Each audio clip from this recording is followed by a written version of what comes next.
வாசிக்க தெரிந்து கொள்ளப்பட்ட சங்கீதங்களின் வேத பாடம் 119 சங்கீதம் 65 முதல் 80 வரை.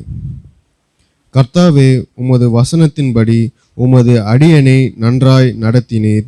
உத்தம நிதானிப்பையும் அறிவையும் எனக்கு போதித்தருளும். உம்முடைய கற்பனையின் பேரில் விசுவாசமாயிருக்கிறேன். நான் உபத்திரவப்படுவதற்கு முன் வழி தப்பி நடந்தேன். இப்பொழுதோ உம்முடைய வார்த்தையை காத்து நடக்கிறேன். தேவரீர் நல்லவரும் நன்மை செய்கிறவருமாயிருக்கிறீர். உமது பிரமாணங்களை எனக்கு போதியும். அகங்காரிகள் எனக்கு விரோதமாய் பொய்களை பிணைக்கிறார்கள். நானோ முழு இருதயத்தோடும் உம்முடைய கட்டளைகளை கை கொள்ளுவேன். அவர்கள் இருதயம் நினந்துண்ணி கொழுத்திருக்கிறது. நானோ உம்முடைய வேதத்தில் மனமகிழ்ச்சியாயிருக்கிறேன். நான் உபத்திரவப்பட்டது எனக்கு நல்லது. அதனால் உமது பிரமாணங்களை கற்றுக்கொள்கிறேன். அநேகமாயிரம் பொன் வெள்ளியை பார்க்கிலும் நீர் விளம்பின வேதமே எனக்கு நலம். உம்முடைய கரங்கள் என்னை உண்டாக்கி என்னை உருவாக்கிற்று.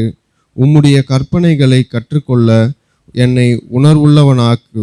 நான் உம்முடைய வசனத்திற்கு காத்திருக்கிறபடியால் உமக்கு பயந்தவர்கள் என்னை கண்டு சந்தோஷப்படுவார்கள். கர்த்தாவே, உமது நியாய தீர்ப்புகள் நீதியுள்ளதென்றும்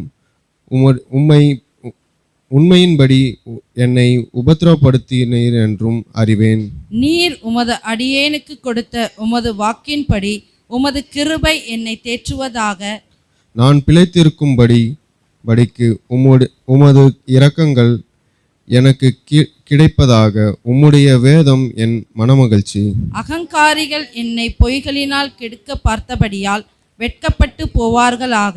நானோ உமது கட்டளைகளை தியானிப்பேன். உமக்கு பயந்து உமது சாட்சிகளை அறிந்திருக்கிறவர்கள் என்னென்றைக்கும் திரும்புவார்கள் ஆக. சேர்ந்து வாசிப்போம். நான் வெட்கப்பட்டு போகாதபடிக்கு என் இருதயம் உமது பிரமாணங்களில் உத்தமமாய் இருக்கிறது. ஆமென்.